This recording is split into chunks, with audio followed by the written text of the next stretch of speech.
actually climbed Mount Stewart 6 times by 2 different routes.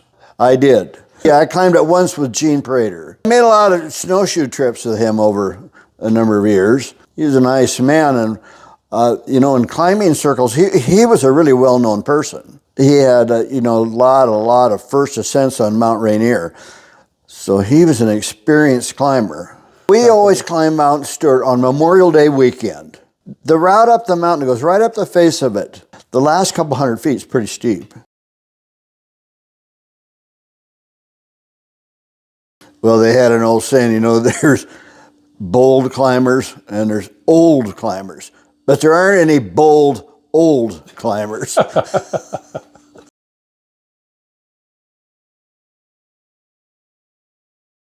Maybe patience is the one thing you have to learn to have if you don't already have it, because hay machinery can be temperamental and it takes work to keep it going lots of times. And when it's not working right, it's always when you're the most busy and worried about the weather. So if there's one thing you need, it's patience.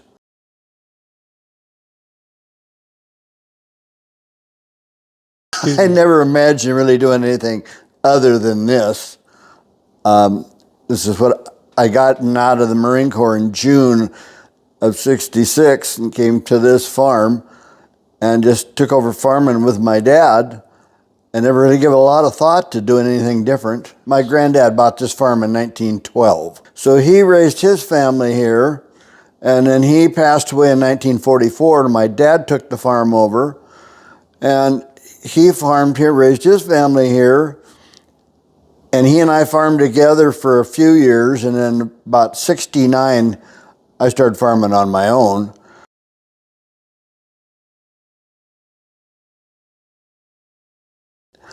I guess the freedom to make your own choices and set your own hours, and you're not doing the 8 to 5 thing, of course.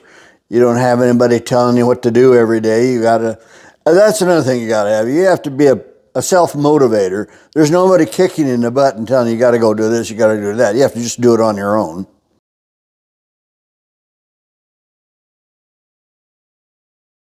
It's pretty much a 7-day-a-week job. Once you start irrigating, there's water that needs to be moved nearly every day of the week. There'll only be a few, maybe a few days here and a few days there, where somewhere on the farm you don't have water running that has to be taken care of. Well, my most favorite job is in the fall when we're all done haying, and then you get a lot of new growth on your timothy fields. You can't go into the winter like that because it'll lay down and make perfect habitat for voles. So you take a flail mower and mow that. And when you do that, it's the fields kind of look somewhat like a giant yard. It makes it look really pretty. I've been a bird hunter since I was about 12 years old, and I've always owned a bird dog. And so when fall comes and I have the time to take off, then I really enjoy bird hunting.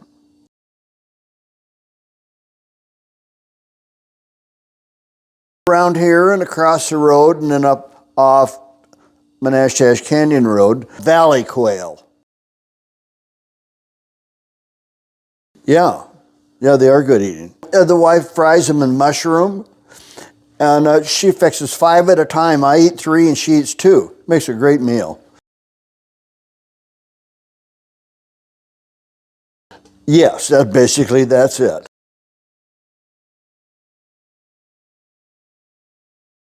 Don't talk bad about American farmers with your mouth full.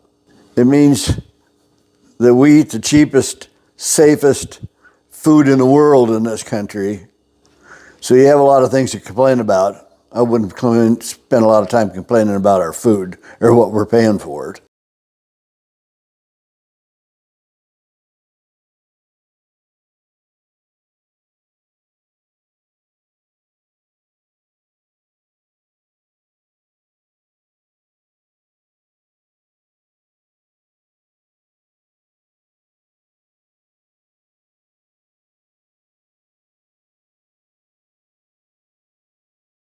Well, I'll stay, I can see myself being retired and still partially involved here, at least helping with harvest. and those kind of things.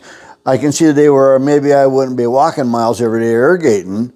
I could see that happening, but I would just never just not be involved in this farm at all. I don't see that in my future, unless, as long as I have my health. You know, if something happened to me health-wise, and if you can't do it, you can't do it. But hopefully, the doctor tells me I'm in good health, so I'm thinking I got some years left. But my dad was 87 the last summer that he helped baling hay. No, that next year I bought another tractor, a different tractor to bale with, and getting close to baling time, I'm hooked up to the balers and everything, and I said, well, Dad, jump in here, I'll show you the gears in this tractor. And he said, no, my baling days are done. So I knew at that moment, he'd already given that a lot of thought. That wasn't a spur of the moment thing. So I never asked him again. I didn't say, well, Dad, are you going to bail or not? That's where that ended, that conversation.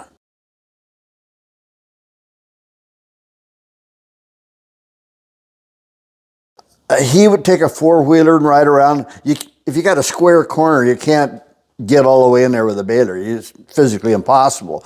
So he'd go around with a four-wheeler and a fork and fork the corners out so the baler could get them.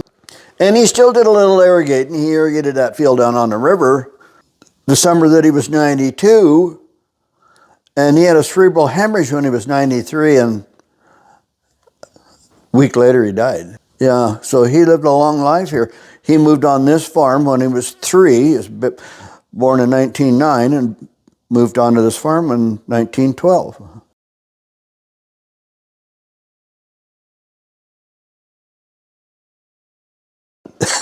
Yeah. Yeah, I think so. I don't see myself sitting in a house watching TV as long as I can get out there and work.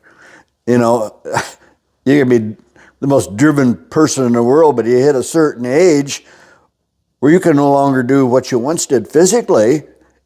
You're going to have to do something different than what you grew up doing and lived your life doing.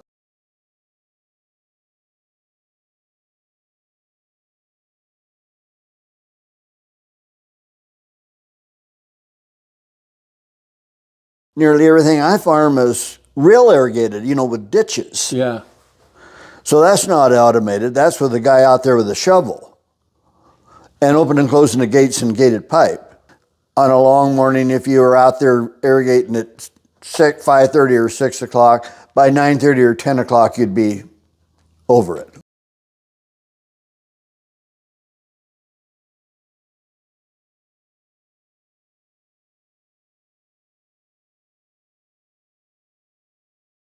Well, my wife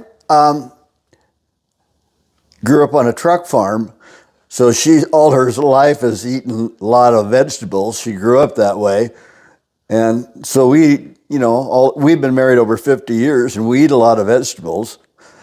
And then beef, I eat a half a beef a year. That's just the two of us. We raised 2 daughters, and when they were at home, we'd eat a whole beef, and lots of times I would buy a lamb or a pig, and we eat all that too. So that sounds like a lot of meat, but that's what we ate. There's a young guy lives over on Reeser Creek named Victor Strand, and I buy a half a beef from him every year.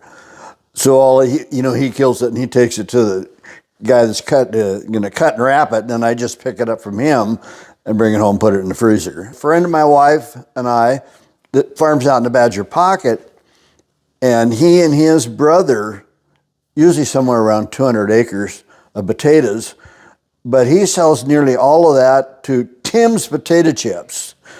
But he comes every Christmas and gives us, 50 pounds of potatoes they're just about perfect. Those potatoes for Tim's Potato Chips are called chipping potatoes. They're real thin-skinned and pretty round.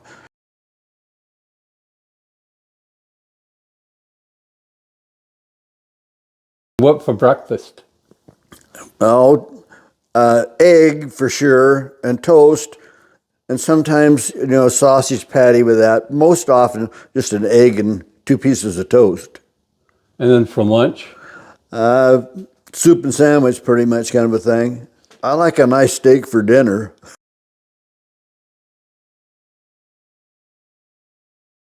Japan. All the good hay goes to Japan anymore. One of the reasons I like dealing with them, they don't ever have to worry about the money. They tell me that worrying about the money is no longer something they have to be concerned about.